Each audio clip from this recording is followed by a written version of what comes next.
First Progress Credit Card Review 2025. Worth it or leave it? What if the credit card you choose this year becomes the quiet foundation of your entire financial future, or the invisible wall that keeps you stuck longer than you should be? Most people get this wrong, but here's why. Understanding the First Progress credit card in 2025 could change the direction of your credit story. The First Progress credit card has become one of the most talked about starter and rebuilding credit cards because it looks simple, honest, and approachable. It does not promise luxury perks. It does not tempt you with flashy travel points. Instead, it promises something far more important for many people. It promises a chance to build or rebuild your credit from the ground up. But the surprising truth about First Progress is that its value depends entirely on how well you understand what it really is and what it is not. So let's slow down, breathe, and walk through everything you need to know, clearly and honestly, so you can decide if this card deserves a place in your wallet in 2025. First Progress is primarily known for its secured credit cards. That means most versions of this card require a security deposit. Your deposit becomes your credit limit.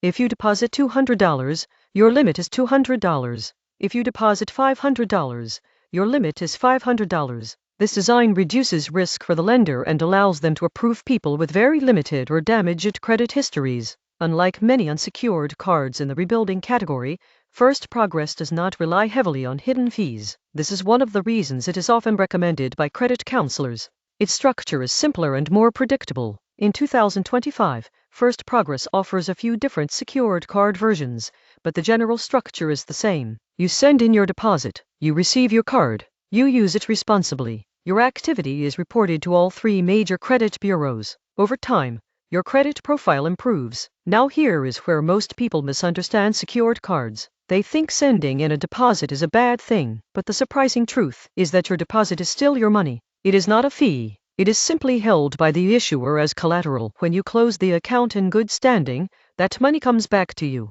That makes secured cards fundamentally different from high-fee unsecured cards that drain your money permanently. Let's talk about fees. First Progress charges an annual fee, but it is relatively modest compared to many rebuilding cards. In 2025, depending on the version you choose, the annual fee is typically in the range of $40 to $60. There is no monthly maintenance fee on most First Progress cards. This is a huge advantage. It means you are not paying month after month just to keep your account open. There are also fewer surprise charges. Late fees and returned payment fees exist, but they are standard and clearly disclosed. There are no confusing account maintenance fees that quietly chip away at your balance every month. Interest rates are still high. This is normal for cards aimed at people rebuilding credit. However, because your limit is tied to your deposit, you are naturally encouraged to keep balances small. This makes it easier to pay in full each month and avoid interest altogether. Now let's talk about the real purpose of this card. The main reason people choose First Progress is credit reporting. The card reports to all three major credit bureaus.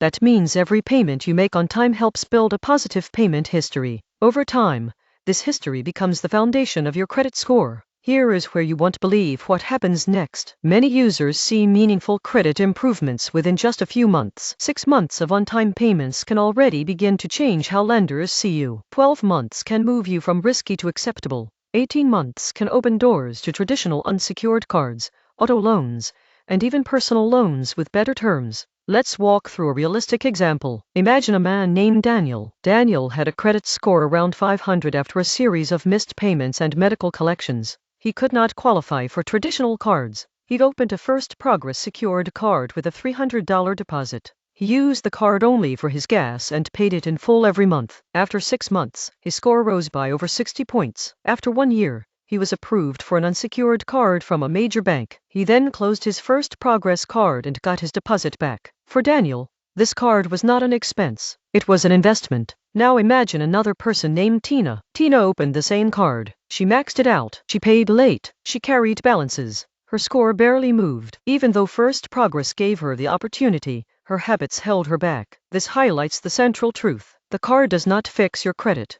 Your behavior does. First Progress does not offer rewards. There is no cashback program. There are no travel points. This is intentional. The card is not designed to encourage spending. It is designed to encourage discipline. Customer service experiences with First Progress are generally solid. It is not a luxury brand, but it is responsive and straightforward. Online account management is simple and easy to understand. You can track your balance, due date, and transactions clearly. This is important because visibility helps prevent mistakes. One major advantage of First Progress is how predictable it is. There are no surprise monthly fees. There are no hidden account maintenance charges. What you see is what you get.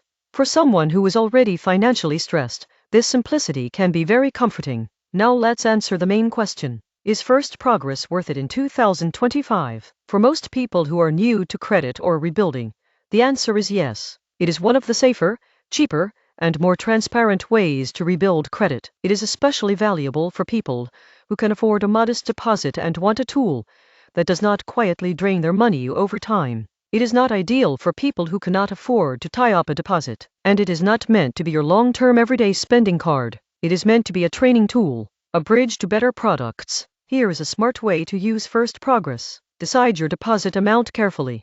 Choose an amount you can comfortably afford to set aside. Use the card only for 1 or 2 small recurring expenses. Pay it in full every month. Track your progress. After 12 months, start applying for unsecured cards with better terms. Once approved, decide whether to keep First Progress open for credit age or close it and get your deposit back. Most people get this wrong because they treat secured cards as permanent solutions, but the real power of First Progress lies in its temporary use. Here is the surprising truth about rebuilding credit. You do not need 10 cards.